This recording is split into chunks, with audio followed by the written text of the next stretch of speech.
Welcome everybody. Good to see you all. Welcome, Very welcome. nice.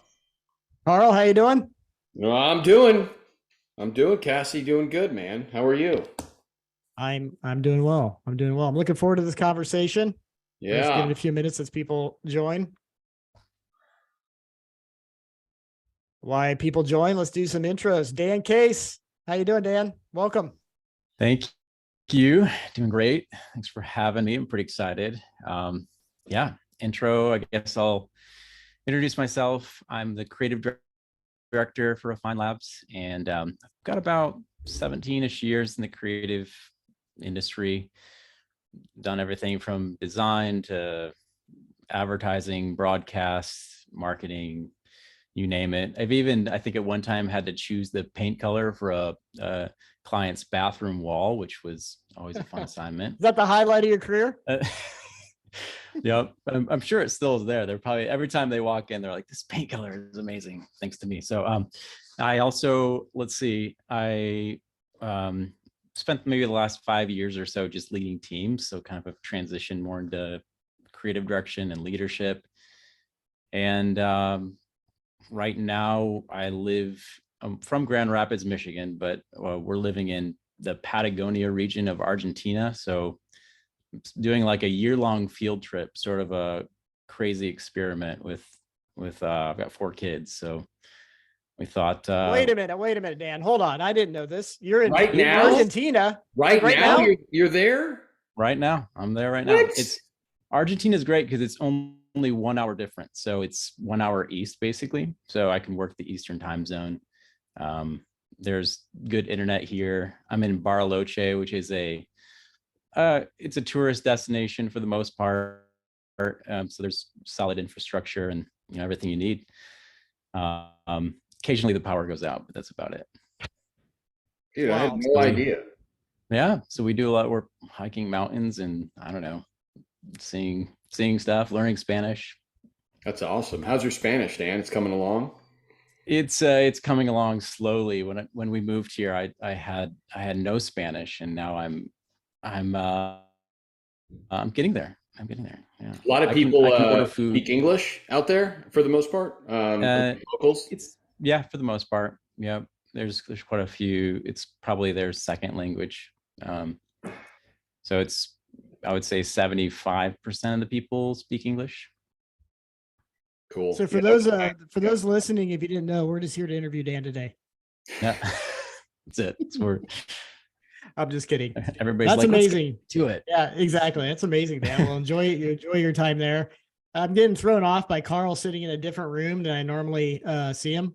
I got to see Carl like 5 times a day, and this is the first time I've ever seen this setup. So Yeah, this is my wife's setup. So this is like a craft room, and that's where I'm at today. I got kicked out of my room because it's where the attic access is. And as I told you, Cassidy, I'll share with the rest of the group here that the Ferreira family is going through a hard time.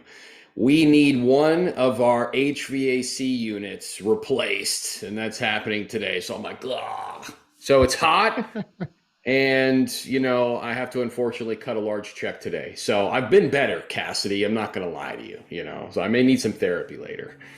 Well, this hour is perfect for you because we're going to listen to Dan do the latest creative breakdown on a company called Dashlane. So Yep. I'm looking forward to this, as I hope all the rest of you are. The way this works is Dan's going to pull up some slides. He's going to kind of walk through, and we're going to have a dialogue around kind of what he sees and what he learns, and looking at this company from a creative perspective. And what we'd love all of you to do is obviously pay attention, but 2, ask questions. Very informal. So let's go through this. We won't have all the answers. We want to do this together. So as we go through this, pull up their website, start taking a look yourself, and let's get into a good dialogue here about how all the things that Dashlane is doing well and some of the ways that they could improve. And hopefully you'll learn a few things along the way that you can take back to your own company. So with that, Dan, I'm going to turn it over to you. Perfect. Does my screen show up nicely? The Stack and Growth Creative Teardown. I purposely did some design work and put creative teardown. So it has the echo effect in your head, like the radio station broadcasts of old. All right. Brilliant So brilliant designer there, Dan. That's amazing. that's right.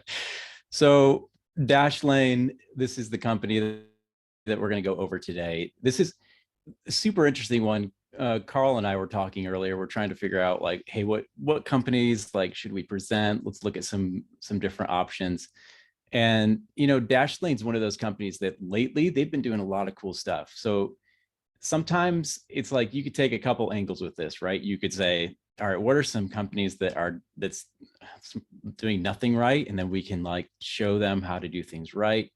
Or there's this avenue which I kind of like, which is let's look at some things that this company is doing great, and that's a great way to learn. The other interesting thing with Dashlane, they seem to have a lot of money. They seem to be spending it. So I'm sure that that must be really nice for them. I don't know, not a lot of companies in that boat right now. So we'll see. Here's some overview basics. Dashlane, obviously a popular password management software solution. They help users secure and manage their passwords, personal data, payment information, that kind of thing, across all kinds of platforms, devices. This is the interesting thing. They have a B2C and B2B focus.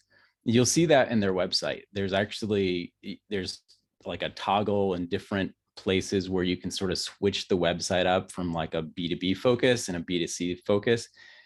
It's, and going through it, I think most companies that have that like dual focus struggle with the website and how to present to these different users. I have yet to see somebody do it right where it's like, oh, that's a great solution. So even a company like Dashlane that spends millions of dollars has like the same pain point, and you can almost feel it in their website. But so we're going to talk about that. We're going to pull things apart a little bit. Hopefully you get a little bit of insight from us, and hopefully it's valuable to you. But at the end of the day, hopefully it's fun too, right? Because if we're not having fun, then we're wasting our lunch hour, I guess. So anyway, let's get into it. I wanted to talk about the branding first. I think probably this is not typically something we'd start with. We probably start with like, hey, let's look at their email marketing. Let's look at their website and, go into some of the tactics. But it's really worth noting kind of their branding, because they've clearly spent some money on it, and it's good. It shows. I've got a slide a little bit later that shows the sort of the evolution, their old logo and their new one, obviously logo just being part of it. But they did this rebrand with Pentagram. Pentagram is they're probably the most famous design firm in the world. They're super good at what they do. It was started by Alan Fletcher, who was a prominent designer back in the 70s. And I think the name Pentagram is basically, there became 5 owners of the company, or 5 partners, and so they called it Pentagram. But they've done a ton of notable logos like Citibank, MasterCard, DC Comics, Tiffany and Company. I mean, they like some of the best logos and branding done by Pentagram. So they obviously, Dashlane paid some money and used them, and it's great. So I love the way this, if you look at this as a logo set, as a branding exercise, it's got great color, feels really modern. The nice typography, using the dash really makes total sense. And the way, if you actually go to the Pentagram website, you can see like some of the other executions of their branding. But one of the cool things they did is they really took this dash and made it all kinds of things, like all kinds of backgrounds, all sorts of like 3D things that spin. It's really cool, super memorable. They also did a TV commercial. It's something I want to share because it was actually in the Super Bowl. And so Super Bowl 2020, I think it was. And they clearly, you could tell this is a company, they want people to use Dashlane. They want people to switch. They want companies to switch. And they're putting the money where it counts to really get people to switch. I mean, that Super Bowl ad alone, probably the media spend, I don't know, $6-7 million, not cheap. But the cool thing is it's fun to see, you know, even in like the branding or in the advertising, how those conceptual moments work themselves out in different touch points. How does that concept work itself out in the paid advertising, in, you know, different things that they're doing across the board? So okay, so the next slide should be a video, and I think the sound should work. It should come through your speakers. Hold on, let me hit play here. Please. Please, can we go back? I have money. I can pay you. Wait. Is that where we're going? I mean, that place looks amazing. Yeah. Whew. I must think I'm such a baby. I don't know. Oh, scrambles. Oh, no. The fish. Okay, Miss Bigley. Miss B. Miss B. Why do you... Dolphin trainer! I didn't want to be a dolphin trainer! Stop doing that! You go back! No, I'm sorry,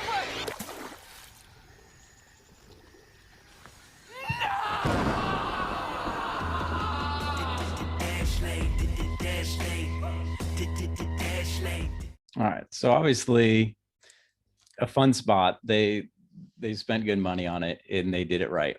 But here's what's great about this spot is that it doesn't talk about the product. It doesn't talk about all the features.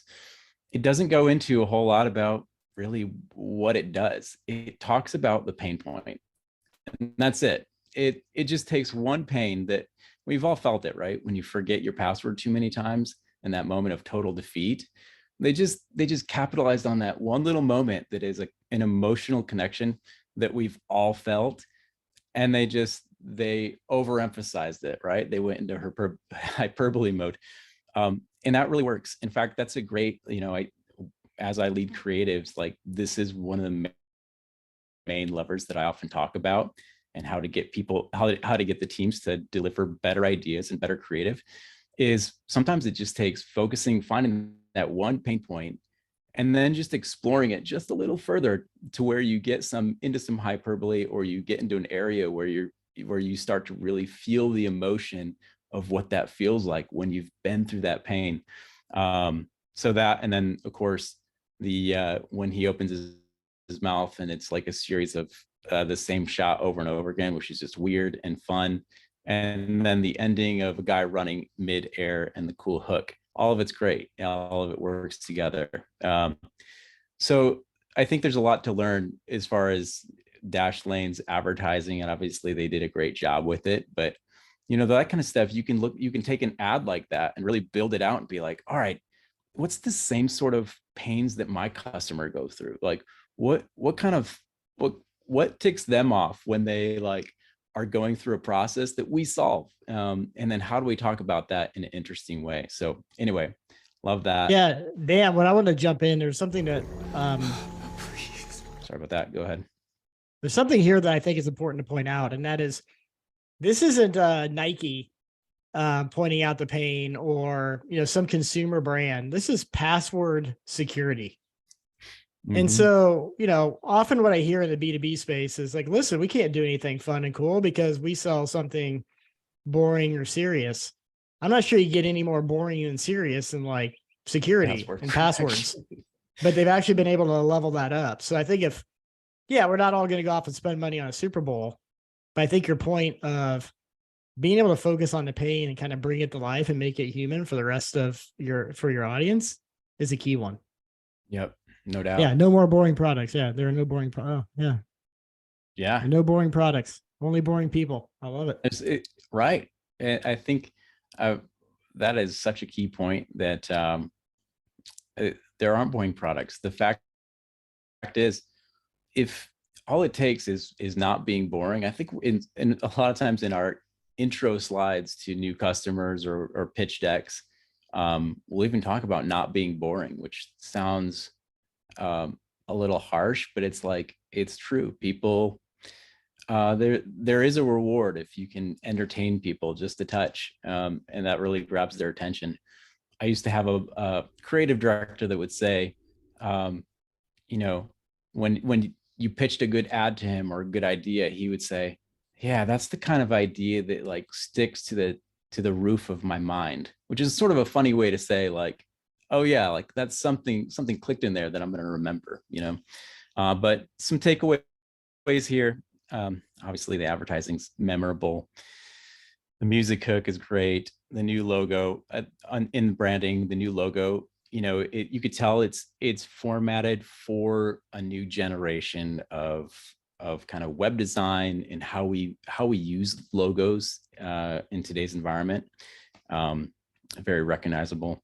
Colors are great. Here's the example down below of the old logo to the new. Obviously, a pretty big shift there.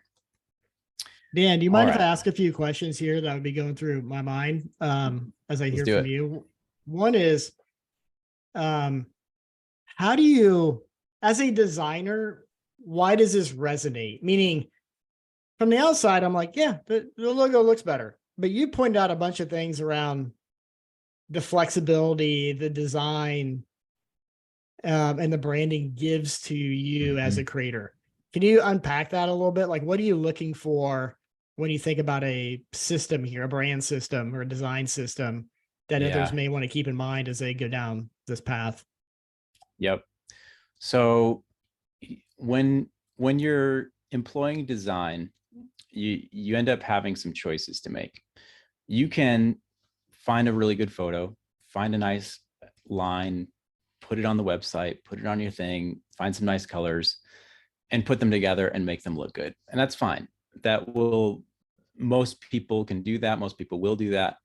But to take things to the next level, you have to take elements from the brand that are like inherent in their branding, and then you have to pull them out and sprinkle them throughout the work, so that when the viewer sees that thing that you just made, they're not feeling like, oh, this could be anybody, or this could be this person. Maybe I'm confusing it with a competitor. They instantly recognize that and they see that it's uniquely that company. And so that is memorable, that sticks to them. So that's really what you're looking for with design. That's really what you're looking for with most visual communication. And when you have a system like what they did with Dashlane that allows you to take elements, pull them out, and then play with them in different ways and sprinkle them throughout the creative, throughout the communication, that starts to sing a song, that starts to really make things come together. So, you know, using the dashes, making it a pattern, using the colors in a unique way, using the typography in a way that's not just laid out flat, it's scattered, it's sort of like its own approach, right? But it's all in the branding, it's all inherent. Does that answer your question? Yeah, so it's kind of like you're looking for extensibility, I guess, of the brand. Obviously consistency and flexibility. And I think you point out something else here, like they're obviously looking at this going to be a kind of digital first brand strategy. Yep. And so they want to make sure like the font and the style and that flexibility is kind of plays out across like digital elements, I assume, if I'm saying that correctly. That's absolutely true. Yeah. How do you make it flexible enough to play through all kinds of digital elements? And, you know, there was a day I remember when we used to do a ton of print in advertising, and it was like, you saw, because of that, you saw certain things. You saw a lot of like serif type fonts. You saw a lot of, you know, things that really played well to print. Now we've come to a point where everything has to play really well to digital. So the design has to shift to be able to work well. Yeah. So I got a question. This one's probably a little tougher. What was the conversation like in Dashlane? And I know I'm going to ask you to kind of project to do a rebranding. And I think, and the reason I'm asking that is kind of one, that company was probably already successful. How did they come to the conclusion to spend all this money to do something different? But also, I want this to kind of permeate to folks who are earlier in early stage companies. Like, when and how do you decide to do this? Because it is a big effort. It may not always be a big effort in terms of spend, but it's a big effort for the company because you got to change a lot of things. You got to get a lot of people bought in. Everybody's got an opinion, et cetera, et cetera. It's a tough process to go through. Yeah. How do you determine that? Yeah, that's an excellent question. I think you have to look at things. There is an element of just consumer approach. I think that you can obviously listen to consumers and listen to what the audience is saying, but a little bit of it has to be, you have to say, is what we're doing working? Does it look like, if we want to be the best, let's say they're like, we want to be the best, the main password protection company that there is. We want to be the best one. Do we look like the best? Is our approach, does it feel like it's the best? Are all our touch points, are they the best or not? And if not, then we need to figure out how to change it to make it that way. And I think it's asking those sorts of questions and then really drilling down and and it's hard because you have to take yourself out of the seat of, okay, this is something that, this is the brand that is us, and it's what I know is us, and it's been us for years. You have to take yourself out of that and say, what could be better? Though, as far as when to do that, that's a tough one. I think maybe you always have to be asking that.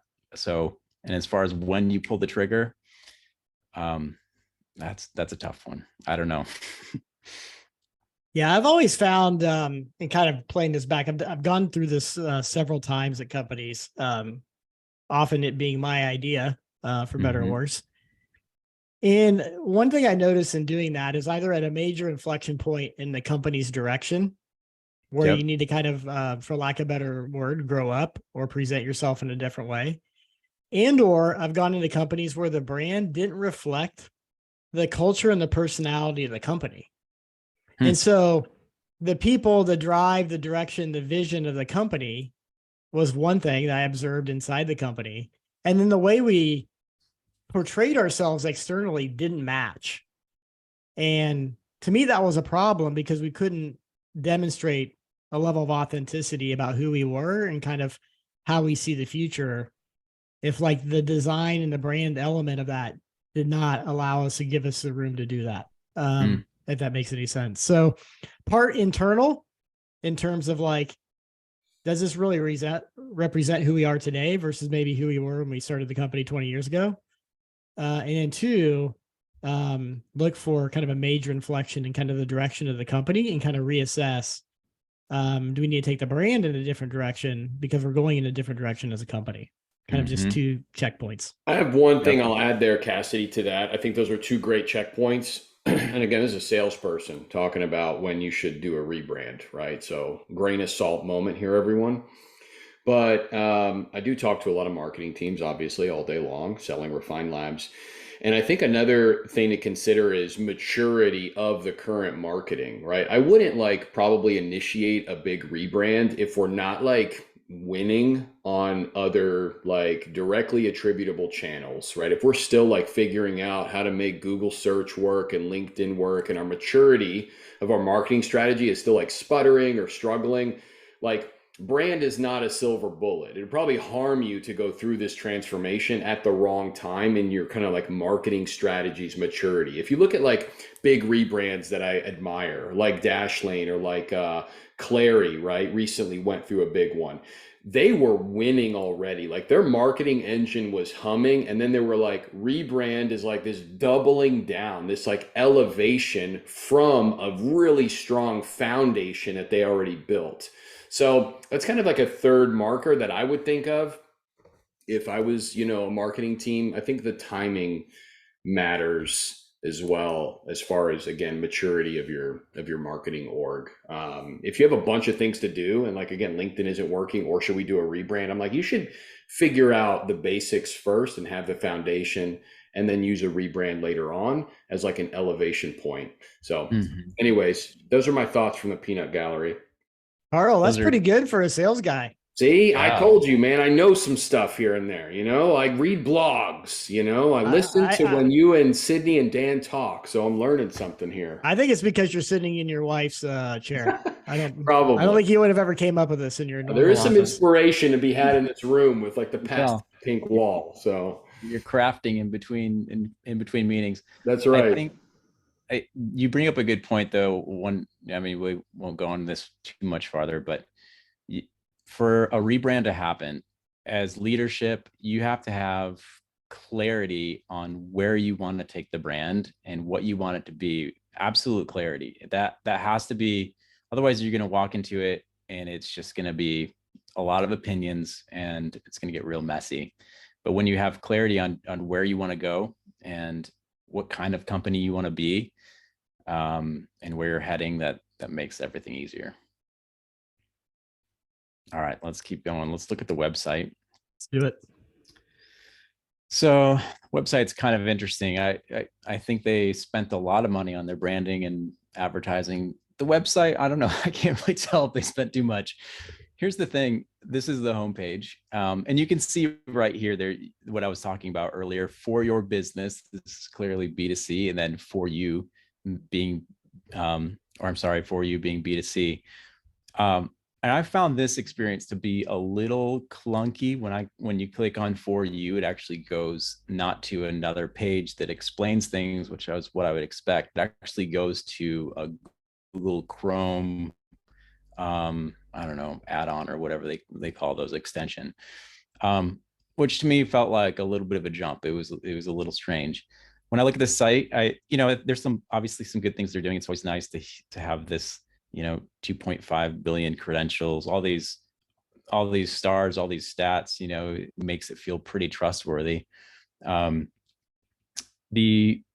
far as the design goes, it's okay. It's a little, to me, this is pretty generic. I feel like any company could have this kind of outline view of a couple of devices, and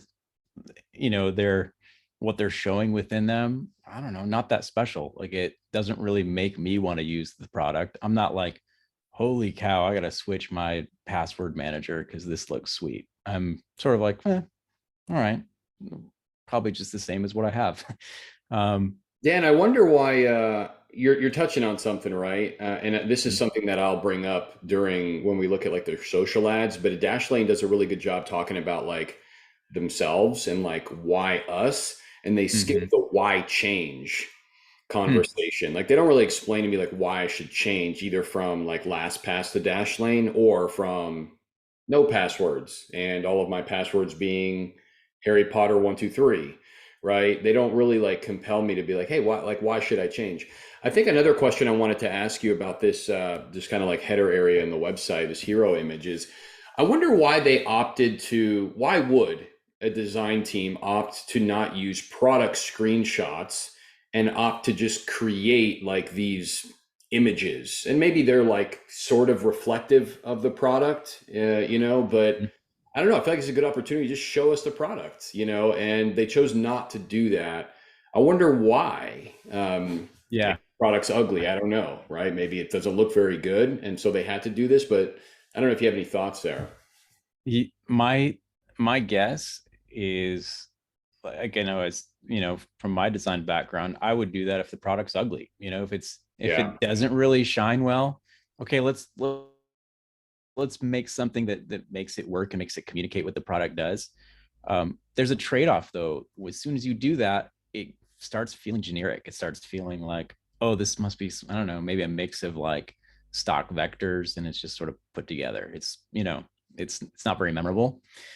So that's my assumption. I don't know, actually. Hey, Dan, this product, so I'm not sure what we got a good chat going here. Rachel makes a great point.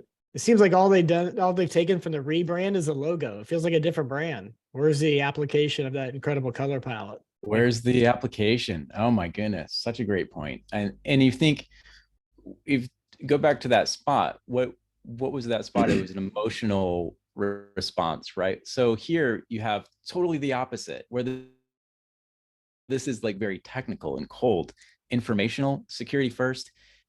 Like I'm getting no like emotional tugs here. It's very much like the other side of things. So I think that's a good point. Like even just like those elements of the rebrand that feel really fresh and rich and, you know, interesting, just lost, you know, not Yeah, and airing like they everything. get really technical, right? Like they lose me, especially on the B2C side. Maybe like a director of IT gets it, right?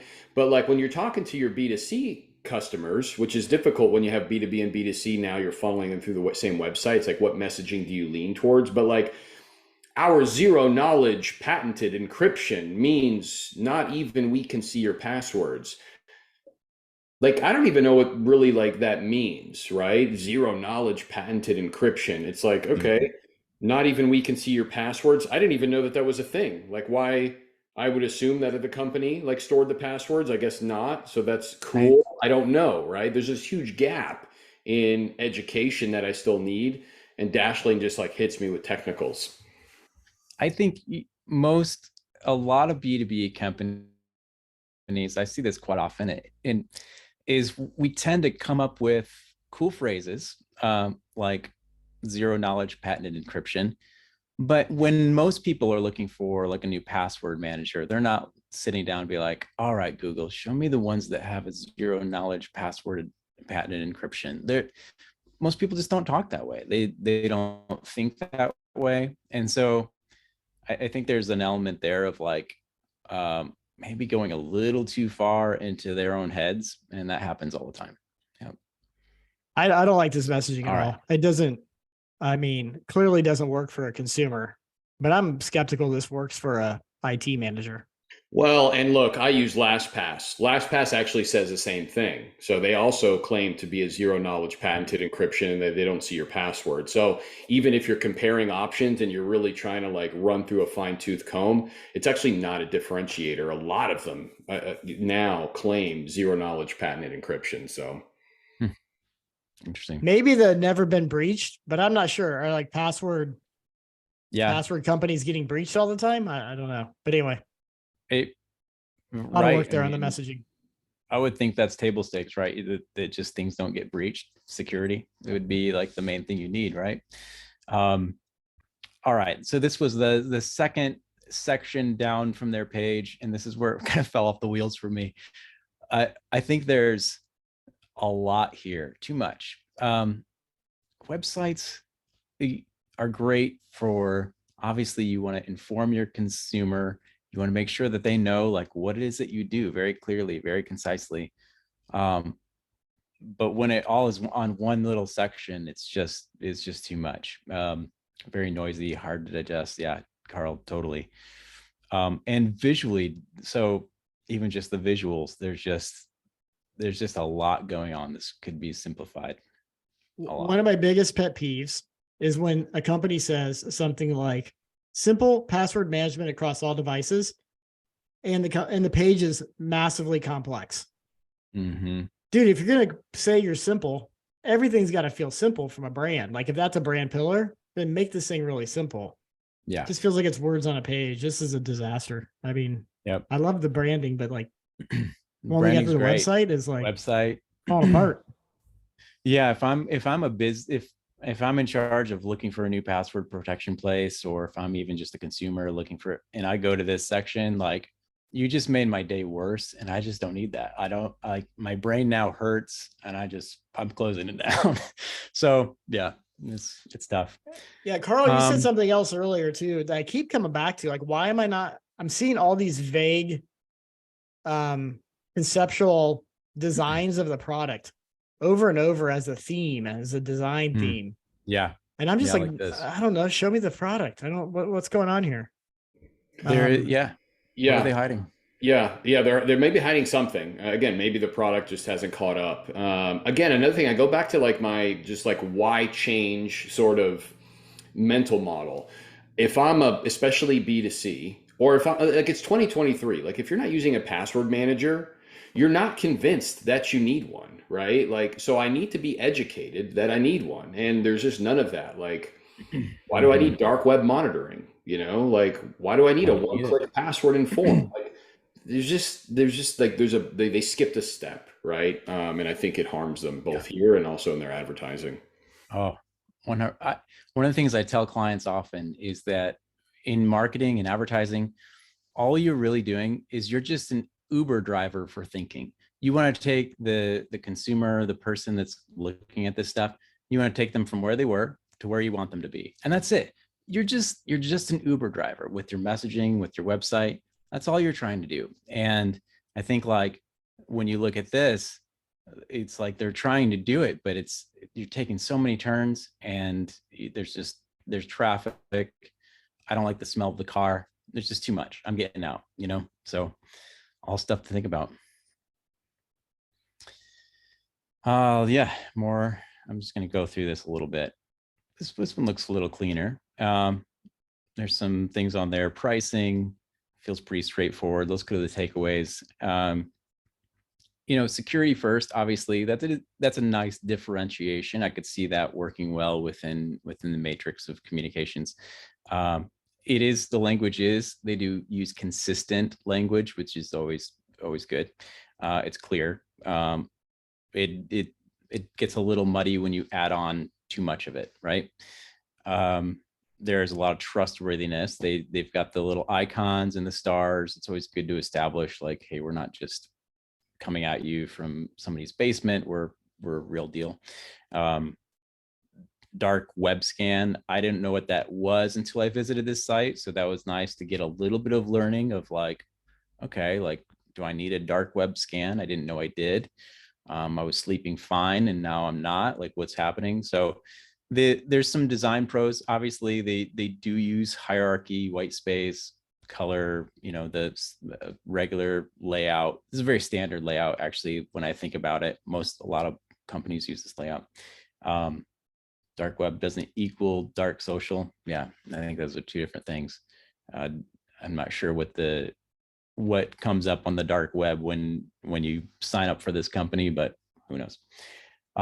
So yeah, some interesting takeaways. I think we've had good conversation around it. Anything to add? Anything to close out this section?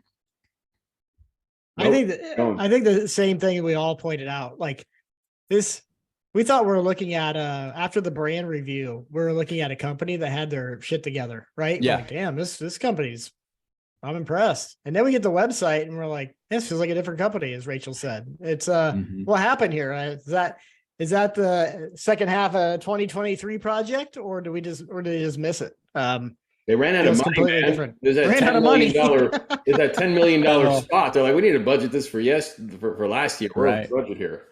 Yeah. They looked at the rest of their budget and they're like, oh, we've got just enough for a trip to Dairy Queen and back, and that's about it. So they did not touch their website. All right.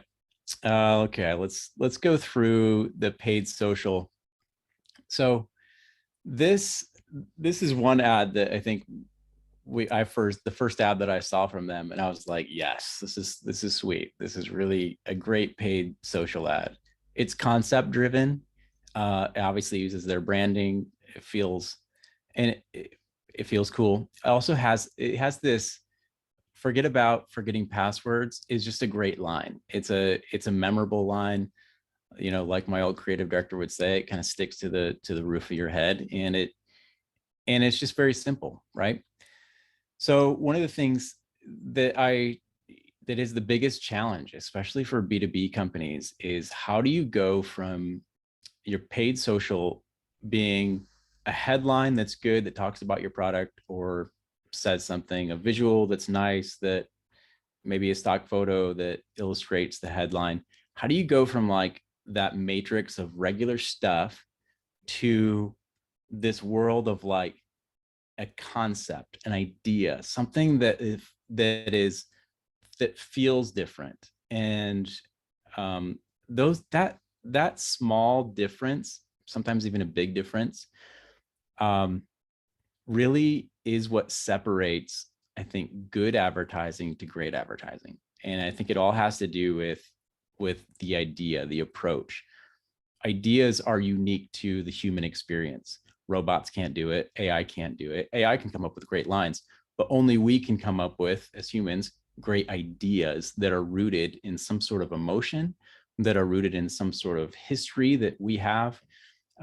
This is where the gold is. And so I think it's a great example of having an idea, a concept, and then having that play out in your advertising. It's also the hardest thing to do. So the rest of these ads, I can honestly say, I don't think they employ that approach. It's almost like this was done by one agency and this was done by another, to be honest. There's some okay lines here. It's not terrible, but they're not concept based. They're not ideas. It's things that they have, things that they do, but they're not showing something unique. Even the visuals, pretty lackluster, you know. And this key thing, it's like that starts to be a cool idea, a key with the different things that unlocks. It starts to be a unique idea, but in execution, it's sort of jammed down there in the side, and it's not quite perfect. It looks a little photoshopped, a little clunky. So like there's some notes here that's like, okay, that's something, but then they kind of missed it. So it's a little bit of like creative direction 101. You know, you got to find what is the thing that you need to bring to the forefront and really shine and make it great. If you miss that kind of stuff, it just falls flat. So that's really something that always needs to be looked at. Hey Dan, doesn't it feel like the team who did the website did these ads, and then the branding agency did the last ad? That just feels like what happened here. Yep, it's a tale of two companies here. It's crazy. Yeah, exactly, the tale of two vendors. Be careful. Yeah. All right, so I guess you get what you pay for at Paradigm. I don't know. They must know what they're doing. Hey, Dan, if you want to go back to the ads real quick, I've got a comment. Yeah. I mean, another thing that you'll notice from like a demand gen perspective is they're all very lead gen oriented, right? It's like maybe try to stop your scroll. We're kind of maybe like not really taking these images super seriously, but like just try for free, sign up, get Dashlane, right? Start your free trial today. And again, I keep harping on this why change. Like if I'm on LinkedIn, I'm probably not about to just like stop everything that I'm doing and go sign up for Dashlane. I'm scrolling, I'm enjoying, right? Maybe I'm getting angry by Cassidy's posts because I don't like them, right? Or I'm commenting, or I'm doing this, or I'm doing that. So educate me, like why change? Entertain me. Dashlane like has no people in their advertising. You can see this on their Instagram too. Their Instagram is just full of just like static images, right? There's no people talking. I love that Super Bowl commercial because I'm like, man, you could repurpose that and get a couple personalities internally at your company to like do some funny like TikTok videos off of that same concept, right? And you just see like no people. It's just all, again, static images, and nothing really like, again, piques my interest as to like, why change? Why do I need stronger security? I'm pretty sure my security is fine right now. Password manager has never been breached. Okay. Yep. This is irrelevant to me, you know? So it's all lead gen oriented. Everything here is oriented towards a person that's probably already like ready to go. There's nothing for the person that is not ready to go, that is not even considering changing their password or adopting a password manager. Like, where's the creative for those, which is like 98% of the market, right? Is in that bucket. There's no creative or anything oriented towards capturing their imagination, attention, or creating any preference for them to consider Dashlane. So, yeah. Hey, Dan, I want to read Graham's question. I think it's a really good one. The uniqueness of the value prop does fall flat. It's not easy to churn out copy like forgetting passwords. So is there an argument for just leaning into a cool factor via design if you don't have a Rolodex of good copy to deploy? You said this yourself. This is an amazing line. Like, how do you create an environment how do you get there, and then how do you keep staying there? Yeah. That's So I think that getting there is worth it. I mean, that to me, like, if you want to stop the scroll, if you want to be memorable, if you want to like do the things that you want your demand gen and all your advertising programs to do, you have to work at it. You have to get, hire the right people, the right writers, and just work at it, because design is good. But I look at it really as it has to be art plus copy, and they have to work in a way that does something that makes it one thing, it makes it its own thing. So if you look at Apple, they're not just great design. Yes, they've got great design. They've got great design on their webpage, great design in their advertising, but their messaging is really what, I mean, at the end of the day, what pulls them apart and makes them very unique, makes them a company that everybody wants to be. Everybody wants to do advertising like them, right? So I think it's not easy, like you said, Graham. But I think it's worth it. It's worth going for it. I will say one thing though, from experience, when you nail a line like this, you can use it over and over. Like oftentimes we look at these ads like this, and there's like an exhaustion factor that we put into this. So we got to churn out mediocre stuff at a higher frequency than one great line. That one great line will just live. Like I'd run that thing for over and over and over. If it works. Right. Yeah. In fact, this line, I'm surprised that they're not using it, that I haven't seen it in more of their advertising, outdoor, that kind of thing. Maybe I have, and I just haven't noticed. So yeah, some takeaways: concept driven always stops the scroll, always works better. A lot of their stuff, we've kind of picked it apart already. One more thing to note is, when I look at some of these things, you have to have a clear hero in the ad. This is something you see all the time. Image, copy, thing. There's always stuff in the ad. People want to put things in it, and there's no like one thing that stands out. There's no hero. There's no one thing telling the story. That's, in this case of the ad that we like here, the hero is the line. They didn't need to jam any weird keys with things, and like the creative team knew this. They knew that they needed the hero and then a cool way to support that hero, right? And that's really key. That's key in all your social media advertising. Let's see. I want to get to this, how to elevate, if we got time. I think we do. This is just a little bit broader, right? But it's like, okay, this is like, when you think about the programs you run, the marketing you run, how do you take some of this learning and actually turn the corner to elevate your own work, your own brand? And like we've talked about, push concept. At the end of the day, be brave and not boring. The ads that will stand out are the ones that are brave, the ones that are willing to take a little bit of a risk and maybe do something that feels a little uncomfortable, that feels out there, or feels really interesting, or like doesn't feel super safe. But the whole feed that everybody's going through, nobody's hoping that they see an ad. They're not hoping that they see your ad. They just want to read their things and get on with their lives. To be able to stop them and actually like stop their scroll or get their attention, you have to be pretty brave. You can't be in the back seat, with some mediocre lines and just random images. It has to be brave. It can't be boring. I know that's kind of a hard thing to do, but it's very true. I see it all the time. And I see when we push things with when clients that are willing to like push and go out there, I'm telling you that the numbers speak for themselves. Those are the clients that are doing the best. Those are the clients that their engagement, their click-through ratio, all that stuff is much higher. And at some point for me, I look at this all day long and I see all these numbers from different clients, ones that want to play it safe, ones that want to be brave. And it's a no-brainer. I'm like, these brave clients are killing it. These super safe clients that really like think through every little detail, and they have it like it's not the numbers are different. So it's just the exercise of where do you want to take the person, the viewer, and how do you get them there? How do you stop the scroll? So that's a big one.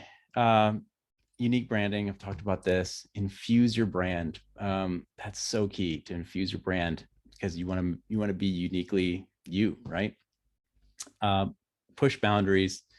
I already talked about this. You've got to stop them from the scroll. I used to do a lot of like outdoor advertising, and it's sort of what we do is sort of the same thing, right? In the digital world, you have to say something really quickly. In outdoor advertising, people are flying through the road 70 miles per hour. What are you going to say that's going to make them remember that ad? That's a pretty tough thing to do. So you have to be pretty concise. You have to be pretty clear. You have to be brave. Otherwise, you might as well just put your logo on and just say what you do. There's probably a format for that, but I think that's the biggest thing. You have to find those right elements that take things just a step farther. And I think a lot of it has to do with concept. I've got some examples. These are some ones I pulled out the logos. But if you look at this ad on, at first you're like, okay, it's a orangish ad. But what's fun about this is for a company that does COI tracking. And we did this whole campaign about how they know that COI tracking is dull and boring work and nobody wants to do it, but they love it. And so we pointed out the truth that this thing that they do, COI tracking, that it's not fun, that it's boring. So if you think about like in advertising, what was the Hertz one? Like, we're number 2, or was it was some other at rent-a-car place. Anyway, nobody talks about Avis, Dan. Avis is number 2. Avis. They try harder. Avis is number 2. It's kind of like 1970s or something. Everybody talks about their features, their product, the things that make them great. Nobody talks about, like, if it's an ugly product, nobody talks about that they're ugly. If you're ugly, talk about that. Say that you're ugly. Like, that's actually more interesting, and people will remember it. So anyway, that's just a little learning. Say the truth, tell the truth, even if it sets you apart, right? Use cultural references. Reach Major Tom, is space guy. You kind of hear the song in the back of your head a little bit, or like this one that was for targeting conversations, this cluing into the swipe right idea. Use graphics that are scroll stopping, that are interesting. These are a couple that we've done recently. Again, I've taken out the logos, but it's, if you're just almost in our examples that we've shown with the client we're looking at, it's like, if you just put a random screen grab and a headline, like, that might work, but you like to take it a step further, you really, it takes a lot of work, but it's worth it. It's going to be worth it in the end, because that's where the magic happens, and that's where people start to stop. So any other things? Sorry to interrupt. Roland has a good point, a good question. Is there any rationalization on where to start being brave, especially in B2B world where playing safe is the common rule? Like, where would you start, Dan? And you talk to some of these examples, like, use those as a case study. Yeah. I think if you're running an internal, let's say that you're running an internal team, I would start with communication with a team that's in charge of creating your marketing, your advertising, creating the ideas, and just asking the question, what would we do if we didn't have all this background information, all the things that we feel like we have to put in? What would we do if we just decided, let's be brave, let's say something that that is unique or inherent to only us, let's like, what would we do? And I think if you just ask that question, it helps you start thinking in a different way. I, I I've asked the question to creative teams in similar thought of like, all right, what would we do if we wanted to have fun? Like if we wanted to make this fun, like this work is okay, but what if we wanted to have fun with it? What would it look like? Like, let's think about that. And just asking the question can actually yield, okay, well, maybe we would do this. And then you start rolling on it. Yeah, Roland, I'll give you I'll build on what Dan said and give you my thoughts. I would start with paid ads if you're running them. And the reason is because by not being, by being boring on paid media, you'll have the results won't be there. They'll just be wasting money. So you might as well be provocative and see if you can land something that works. Now the challenge is, and I've done this myself, we see this with clients. When you start seeing success, like snooze fest, then the question becomes, can I permeate that through everything else I do? And this is a challenge. It's kind of the reverse challenge of Dashline, or it's Dashline on steroids, right? They started in advertising with a Super Bowl ad and changing their branding and have not been able to permeate that through the rest of the company. You'll run in the same situation here, but lower risk. Try this if you're running paid media on LinkedIn or on a social platform. Be provocative, see if it resonates, see if it turns into pipeline and revenue. Then from there, you have to have the conversation of like, does this become our company and kind of position, and how do we translate that to other touch points? Because, you'll see a great snooze fest ad and then you show up at the website and it's completely different. And that's the challenge for that company today. Mm-hmm. And we need to figure out how to overcome it. But I would start there because the risk is low, because more than likely nobody's looking at the ads the way they've been built today. Yep. All right. That's a wrap. Thanks, Dan. Appreciate it. Rachel and everybody else, thanks for participating. Love the questions and the dialogue. If you find this valuable, let us know. Hit me up on a DM on LinkedIn, and we'll be back next month and we'll do it again. Thanks, everybody. Thanks, everybody.